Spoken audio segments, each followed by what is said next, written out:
The next night I had an interesting dream. I was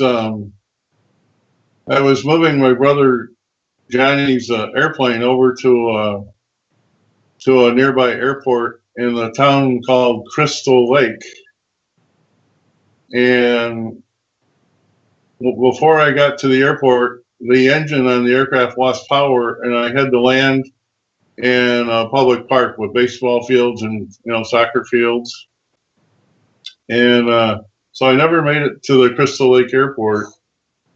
And the next thing I know, there was a lady from England with me next to the airplane, and all of a sudden the local police stopped by and was checking up on what happened and everything.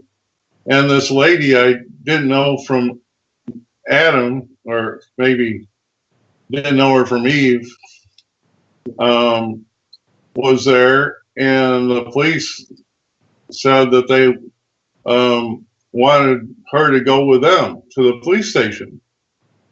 And she adamantly said that she wanted to stay with me because I was all she had. And then I woke up from that dream. Wow, did you tell your wife this? Yeah, I'm listening to this. She's listening to it for the first time. I don't tell her about Wow, this is very interesting.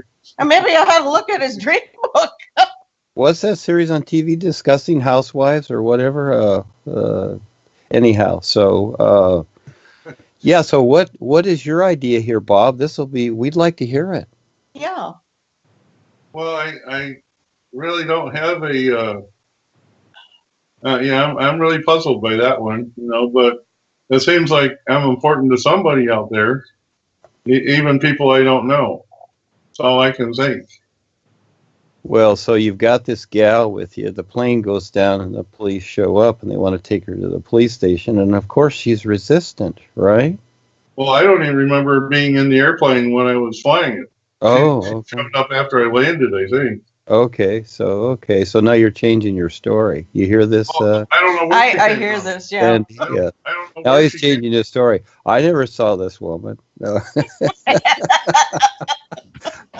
There was a movie once. I'm going to throw this in. I think it was with Joey Bishop and whatever in the Rat Pack. It was probably in the 60s or 50s, and so there's this house is big, and it's everything, the kitchen, the bedroom, everything's all in one room. So this guy is in bed with another woman. The husband's in bed with another woman, and it's all one big room. So the wife walks through the front door to the right, and all of a sudden she looks to the right and she sees them in bed together, just sitting there, and she goes, "What are you doing?"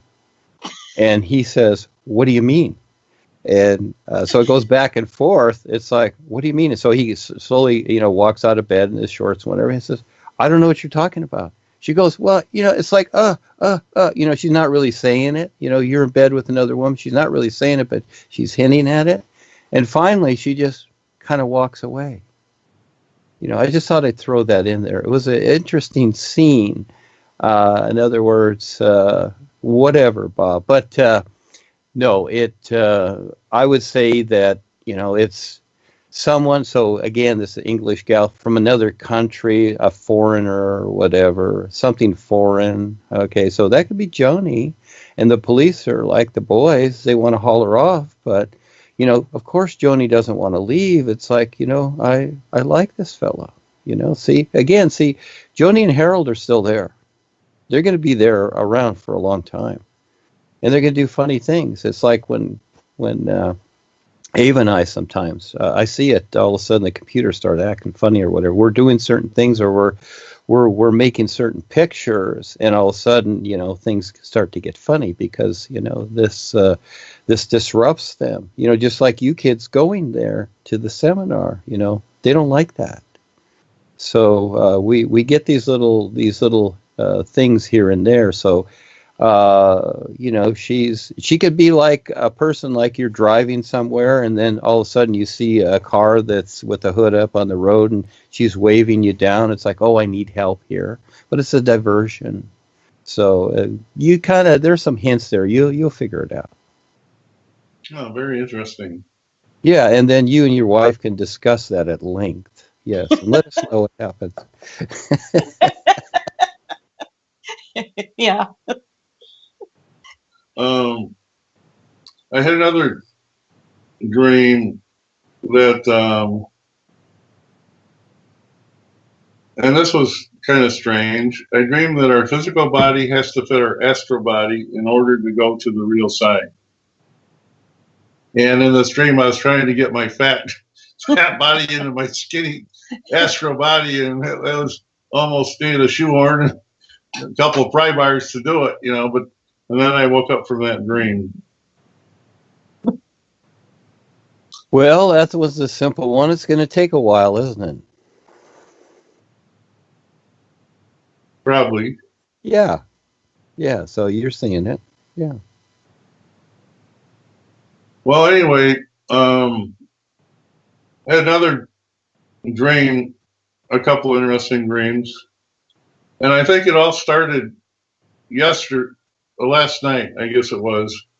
I called my brother Johnny down in Dallas, and This is his identical twin brother. Can't tell him apart. he had called the other night, and Sandy didn't want to talk. There was a lot of noise on his phone, so we just kind of hung up and didn't talk to him. But I called him. Because we were going somewhere.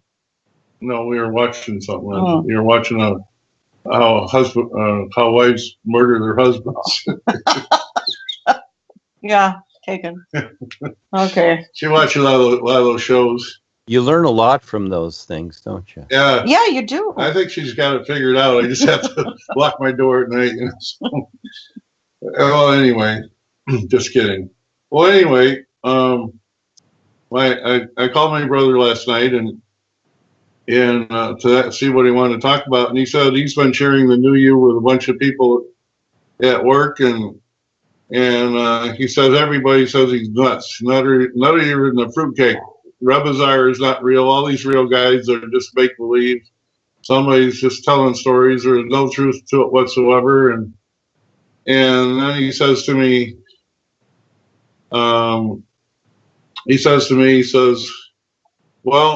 says, you talk about doing the new you and ask Rebisar to show up in your dreams, and he says, I've been doing that, and I haven't seen Rebisar yet, so I'm beginning to wonder myself.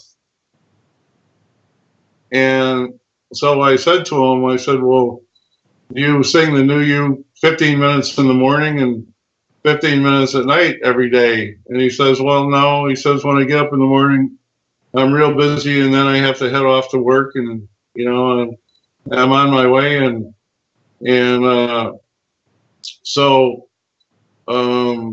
I said to my brother, I said, well, maybe if, I said, how long does it take you to get to work, from the time you leave your driveway to get to work? He says 15 minutes. And I said, well, you could sing the new you all the way to work, and that's your 15 minutes, and so, well, he took that into consideration, and we wound up hanging up, and I was thinking, well, and all the time, and I've told Sandy this over and over and over again, that I have never met Rebisar and talked with him in any of my dreams. I've seen him flash by a couple times, but he's never talked to me, never met me in person.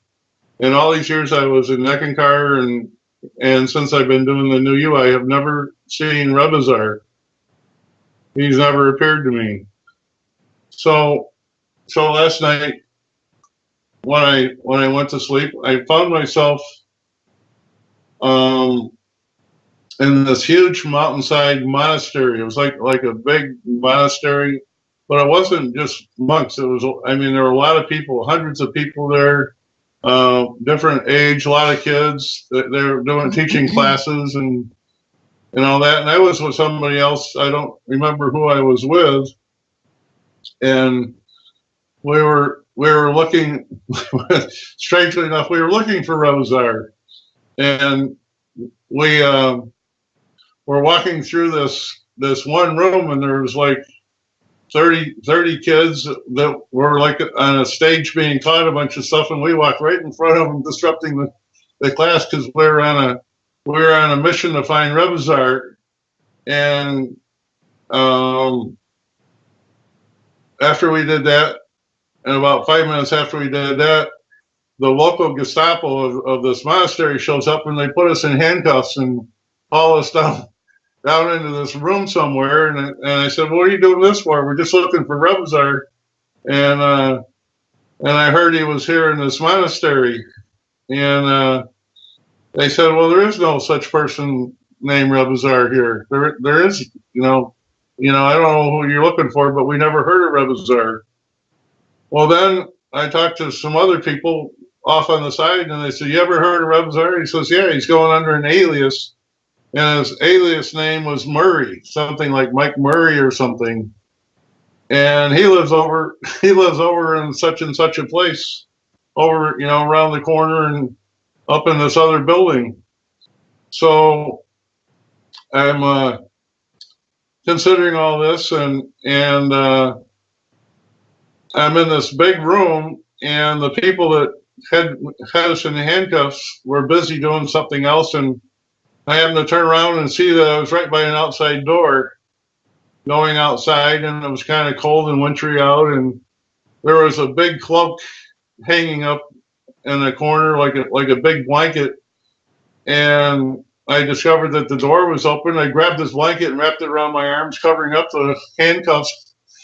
And I go out the door, and I head over to this building where I was told Murray alias Rebisar was at. And I go in this building and go up into the top floor of this building, and there's a bunch of ladies sitting around. It's kind of like a bazaar, where they're having drinks and chatting and everything. And I asked one of the ladies, I said, "You ever heard of Rebisar, and you know where he is, where he might be?" And he says, "Well, go right through that door. There's a door shut there, and well, could you check?" And she opens the door and yells something up and she says, "Yeah, go on in. He's upstairs." So I go in, go up the stairs, and there he is, big as life. Well, you found him. Did you talk to him? Mm-hmm. And he took off my handcuffs, and I woke up. There you go. But he was about 7 feet tall, and his features were a lot sharper than I imagined them to be. So anyway, can you identify with that, what I'm saying? Does that sound like the real deal to you? Well, he uncuffed you, didn't he? That's a plus, isn't it? Yeah. Well, he took one side off, and when he took the one side off, he was getting ready to unlock the other one. They just mysteriously disappeared. Yeah, it's all a mystery. Well, the idea is that yes, again, we go through these experiences, and we are, you might say, it's not really a test, but it's really something we decide to be our intent, you see, and to follow through. So you went through all this experience, and it shows your intent. Now, as you share this with others, you see that they have to have that intent there to fulfill that with anything. So this is the most important part. Not just that, I read about Rebisar in this book, and I know who Rebisar is. You see, that's an idea of it, like people think about the all is. But it's the intent there. Do you see that, the whole experience is about your intent? It's not really so much about Rebisar, so to speak. Yes, it is, but it isn't. But it's about your intent. Do you see that? Well, why did it take so many years and years and years and years of doing spiritual exercises and all that before he decided to show himself to me? No, it's not about him. It's about you. It's always about you. You're thinking it's about him. They are guides. And again, the old way, and this is where Paul started off as a babysitter, it was about the master. You see? It was about the master. It wasn't about you. But now it's about you. You're big now. You're not with your parents anymore, and they're not supporting you. You support yourself, so it's about you and what you decide, isn't it? So again, I see the experience about your intent. It's not about finding Rebisar, because life is an isness. You went through all that to, and you decide how to recognize that. When you look at the corporation members, it's one of the first things I saw as I went through all that, is that people don't recognize their intent. Yeah, you did the spiritual exercises, but where was your intent? You didn't recognize it. You were just going through the program. Are you starting to see the difference? Yeah, I think I am. Yeah. See? So again, there's difference between thinking and the ideas you collect and what is real.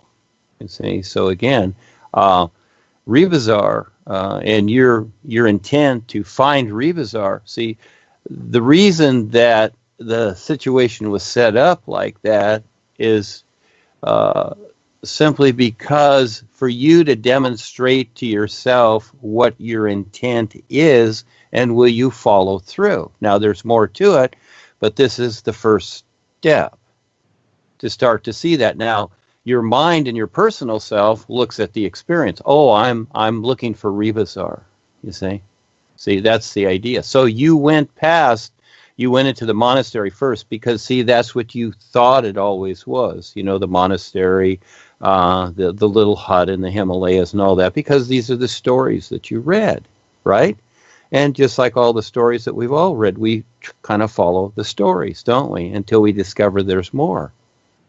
So, but it is your intent. I see your intent. See, that's the invisible part. Again, seeing past the experience. But you decide. So, once you find Rebisar and you see him, then what? So, what is the recognition? It's like, oh, gee, I found Rebisar. All right, so what does that really do for you? So again, you decide from there. It's not about life is not about Rebisar. Life is an isness, and you are the decider. So you see how you start to put these things together. But, this is the challenge, the impossible journey, to recognize this. And those are parts of it, but it's not the whole picture. But again, I see it as you deciding to recognize your intent and using that idea to help you do that. In other words, finding Rebisar. Well, it's like a new Nowness for me. It's like it just reaffirms my whole intent and mission in life to be what the all is in this lifetime. I mean, it's one small step forward for me, but it just adds so much to my existence, my being.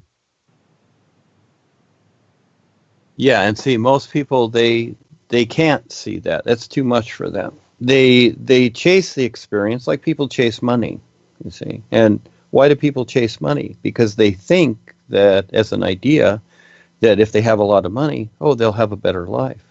They'll only have a better life when they decide to see what life is. That's big. That's big. That's really big. So you're having these experiences accordingly because you start off, this is where you activate something. You have a desire. Okay, I want this, I want salvation, I want to meet the master, all these ideas. Okay, you start off, you must activate something to have an experience, to eventually, recognize what's going on. So more than a program, just like what Paul brought out, and everything that we've experienced through lifetimes, it's all fine.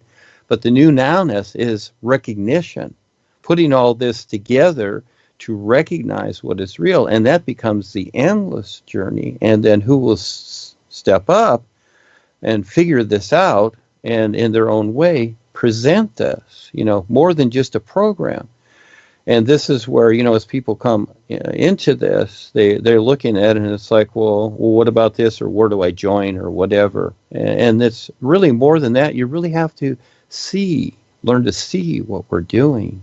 And you're only going to learn to see this by taking an active part and learning to realistically support those that support you. So you got a lot to recognize. But again, this is This is along the lines of your intent. You have the intent there. Now that you've got that part, okay, what do you do with that? How do you formulate that and whatever? And then you have the personal mind you have to deal with too, of course, and to figure things out. And I know I've went through this. It took me a long time, and I even stepped back in '03 because I was so overloaded with the Rod of Power for a year and a half. I had to step back. It was just too overwhelming, and then I had to readjust. Took 3 years, and that was '07. To where brought back in because I had the intent to do it, but I still didn't totally recognize what I was to do, but I kept at it until here we are. So again, there's your intent. Now, the way I look at it is I separate all the experience from that invisible part. Now, it's the invisible part that is real, and it's just like a meal. You eat the material stuff, don't you? You eat it. But it's the sensation that you don't see that is really the meal, isn't it? It's not all that physical stuff going in your mouth and through the digestive tract and whatever. It's the sensation of it. It's the invisible part, like love. You don't see it. That's the real experience, isn't it? That's what you're after, because you can just eat rocks then. But it's really the sensation of the taste that you're after, like listening to music. It's the sensation. It's not the violin that you see playing that they're stringing, or the 90-piece orchestra up there playing, but it's the end result of what they're doing, the invisible part, how that relates. So try that and see how you recognize that from the experience itself and your desire to find Rebisar and all of that. But you decide. That's a hint. Well, that's interesting. And I fell asleep one more time this morning. And one of the interesting things about meeting Rebisar, he was bigger than life. I mean, a lot of times it's a very fleeting dream, but I mean, it was like he was right there, big as life. Well, I had another dream after that, and I met Tiger Woods, of all people, bigger than life. I mean, I was right there with him, and he was right there with me. And I remember telling him how instrumental he was in helping me find Rebisar. And I thought, gee, that's a interesting connection. Unless it was somebody else. If it wasn't Tiger, it was somebody else pretending to be Tiger Woods. Maybe it was you, for all I know, pretending to be Tiger Woods. Well, again, your real awareness, see, by the very fact that you confirmed that, your real awareness recognizes it, but when it comes to your personal self, it's wondering what's going on. So, again, we've come through all of this, and just use this lifetime as an example, that's all. And, I pivot off of what Paul started here. I don't need to go back a million years. And so, again, your real awareness recognizes that, but your personal self is wondering, well, gee, why is it Tiger Woods? There's something there, too, to recognize. I mean, there are little pieces. They give you little pieces at a time, just like meals. You get a little meal here, you get a little meal there, and you decide how to put this adventure together. That's the fun part. But again, most people will just put it in their literal files, and it's like, oh, I had this experience. You kids that were in the corporation 50 years, and so how many times have you heard people say, oh, I had, 20 years ago, I had experiences with Rebisar, or I had experiences with Fubi Quants or whatever, and, it's all somewhere in their files, isn't it? It's never now, because now they unconsciously, worship Harry, and really it's really Joni. So again, it's interesting how we decide our experience with life. Life cannot decide. We decide that. So here's an opportunity to really figure all this out. But it's ongoing, and it takes a lot. And just like the boys, they sustain. They, like the sun shining, they keep shining, you might say. And yes, at first it seems bigger than life. But eventually you recognize that life is bigger, and that we all play our part. That's the best That's the best position to have. In other words, we all stand real with each other with that recognition more so than the personal self. So yeah, that's cool. Thank you. Thank you, everybody. That was fun. Mr. Pearce, are you there? Yes, I am. Yes, thank you so much for sharing. That's really cool. I know Kevin's there. You kids are, you're in England, right? Yes. That's great. And it's called the UK, isn't it? Yes. Yeah, okay. I think So you kids, you and Kevin could start a Skype call, and you could call it Under Control. How's that? Or Universal Knowing or something like that, the UK. But it's quite unique, and just like the Africans, if you two could put something together like that from England, where the Queen is, and we've got a surprise for everybody on Monday. We're doing a Blog Talk radio show, Claudia and I and Kelsey and whatever. We're going to give out some more information here, but something to consider. So you kids is unique, and your experiences are wonderful, and you have a lot to share. So if you kids can do that, that would be great. Yes, it would. I'll look into it. I'll get in touch with Kevin. We'll have to chat. Create a little website. Kelsey can do that too, and just as a whatever as a reference. You don't happen to have, you have something else there. You have the BBC there. Yes. Yeah, I've been on there several times with Lance White. Get on that. Yeah, and share your experiences with the new you and have those recorded. And Kevin's doing great with what he's doing and taking, we have and making videos, etc. So, yeah, have fun with that. Yes. Yeah, I've been watching all Kevin's videos.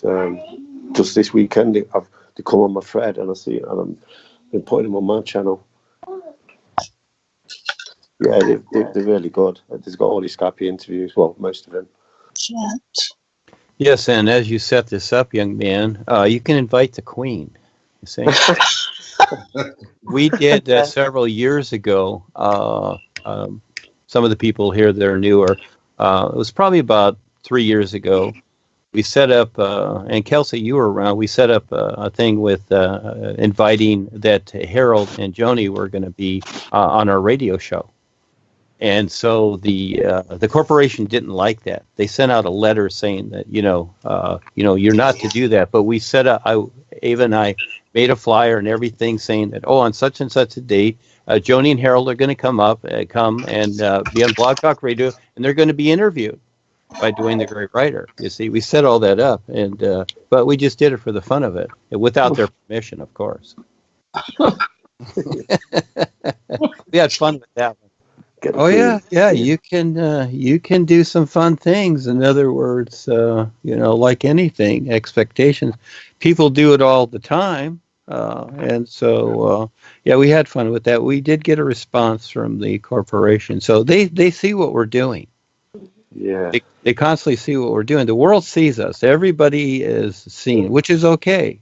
So you have some fun with it, and sometimes you do these funny things. Yeah.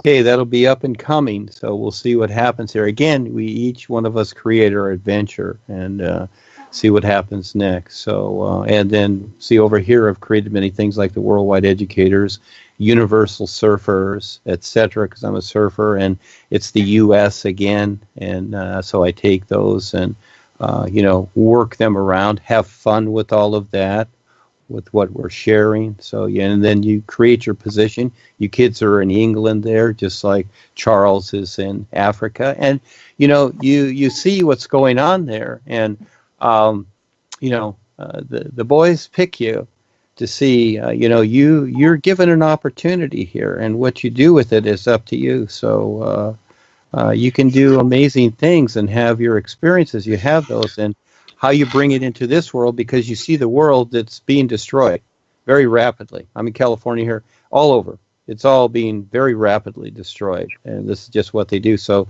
we only have so much time to do something, so it's like step up and do it. This is... it's time to do it now and let the world know about this, because people really do want it. And it's a lot. It's an impossible journey to try and get individuals to really recognize the is. etc. So that's a big challenge. It's easy to join a group or be a member of something. That's easy. That's and unconsciously be tap line. That's really easy to do that. You see the world, but to take on the challenge to present this to the world in some particular way, that's the real adventure. First you learn about it, but then you do something which activates it and take part and step right into it, risk your life. Yeah. Yeah. Till next time, So everybody, yes, thank you. So we'll see you next time. And tomorrow's Monday. We're going to do this little show. People can listen in, but it's the third recording. We've done two, Claudia and I. We're going to do a third one, kind of reporting some of the things we're doing galactically here. So it's fun stuff. We'll see you soon.